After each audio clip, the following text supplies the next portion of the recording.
L'espace Latry Event d'Abidjan a abrité l'ouverture de la première édition de l'Africa Web Festival sur le lundi 24 novembre 2014. On retient des allocutions, celle du président du comité d'organisation, de Madame la ministre de la Communication de Côte d'Ivoire, de la fondatrice de l'Africa Web Festival et du ministre ivoirien de la Poste et d'éthique. La joie, le bonheur total de voir par l'intérêt que revêt le festival qu'on n'est pas des rêveurs, qu'on est dans le vrai.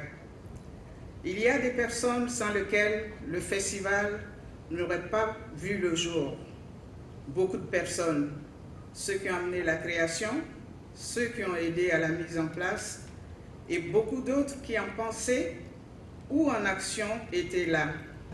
Quand au détour d'une conversation, vous apprenez qu'une étude secrète d'un pays du Nord soutient que dans 30 ou 50 ans, seulement 25% de la population mondiale serait employable et que les autres 75% seraient délaissés pour compte parce qu'ils ne maîtrisent pas l'outil informatique.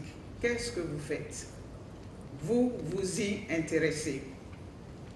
La nostalgie du XXe siècle ne nous mènera à rien, écrit Douglas Coupland. Nous n'avons pas d'autres options, dit-il, que de travailler à réussir nos vies numériques. Le numérique transforme le monde pour le meilleur, souvent, mais parfois pour le pire. Internet efface les frontières. Les talents africains n'ont plus besoin de s'exiler pour prendre leur place dans le monde. L'Afrique doit exploiter cette opportunité pour montrer sa créativité. En plus, le numérique est une grande opportunité de création d'emplois. Les pays du Nord l'ont compris. Ils donnent la priorité aux incubateurs ou autres espaces dédiés à la formation et à l'accompagnement des jeunes. Le web, ce qui s'appelle la toile mondiale, constitue à nos yeux l'application qui aura propulsé l'Internet au rang de plus vaste réseau mondial au service de la vie économique et sociale de l'ensemble de l'humanité. Ce premier festival africain dédié au web m'offre l'occasion d'associer mon modeste hommage à celui du monde entier, à celui que le monde entier rend déjà aux fondateurs du web.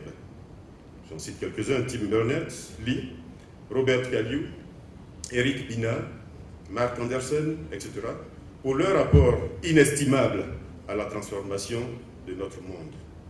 Petit à petit, ces technologies du domaine des TIC, créatrices de valeur et accélératrices du progrès économique et social, se sont invitées dans notre vie de tous les jours et transforment aujourd'hui d'une façon extraordinaire nos habitudes, notre façon de communiquer, de s'instruire, de commercer, de produire. Aujourd'hui, tous les pays africains, soucieux d'améliorer leur développement économique, sont en quête d'une plus grande maturité numérique et à cette fin se sont engagés dans de vastes programmes d'investissement dans les TIC en vue de bâtir les fondements d'une économie numérique porteuse de savoir et de progrès. La semaine inaugurale a continué par la visite des stands, dont celui de Gucci Event TV, qui est partenaire média. On retient que cette journée a connu une très grande affluence et a été marquée par 6 conférences et panels. Notons enfin que l'Africa Web Festival est un grand rendez-vous numérique international et panafricain qui s'achève le mercredi 26 novembre 2014.